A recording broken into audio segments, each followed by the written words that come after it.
J'ai écouté un épisode du podcast Émotion sur les potins, et en y réfléchissant, c'est un sujet bien plus profond qu'il n'y paraît. Selon une idée reçue, les ragots seraient plutôt racontés par des femmes, qu'on appelle des commères. D'ailleurs, l'équivalent masculin compère évoque lui simplement l'amitié et la camaraderie, sans aucune connotation négative. En réalité, tout le monde fait des commérages, que ce soit en bien ou en mal. On passe en moyenne 52 minutes par jour à parler de la vie des autres, et dans seulement 15% des cas, de manière négative. La plupart du temps, c'est purement informatif. En anglais, on utilise le mot gossip, qui vient du vieil anglais et qui désignait les amis proches d'une femme. Mais pourquoi il y a une connotation négative à être une commère, une gossip girl, comme dans la série? Pourquoi est-ce qu'on juge négativement quelque chose qu'on fait toutes et tous, et qui est même amplifié par les réseaux sociaux, où on peut observer et commenter la vie des autres? En fait, raconter des ragots, c'est d'abord social. C'est une manière de réguler les comportements. Par exemple, dans un groupe, agir de manière incorrecte avec une des personnes qui ensuite mettra les autres au courant de cet agissement va nuire au statut social. Les ragots n'empêchent bien évidemment pas les gens de nuire, mais ils incitent à avoir une attitude correcte.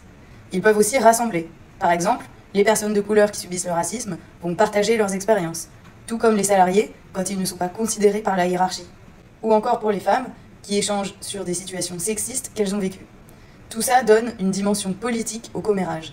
Dans des situations comme le racisme, le sexisme, l'homophobie et j'en passe, les ragots vont permettre aux gens de tisser des liens et vont aussi être un moyen de s'entraider, voire de s'organiser pour améliorer une situation.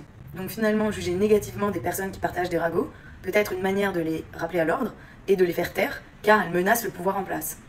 Un bon exemple qui illustre cette idée est le mouvement MeToo, où de plus en plus de femmes ont partagé leur expérience et c'est devenu politique. Au cours de l'histoire, les amitiés entre femmes ont souvent été mal vues et sujettes à des préjugés, comme par exemple penser que leurs amitiés reposent exclusivement sur le partage de potins est une manière de les déconsidérer. D'ailleurs, au début du XXe siècle, elles étaient assimilées au célibat ou au lesbianisme.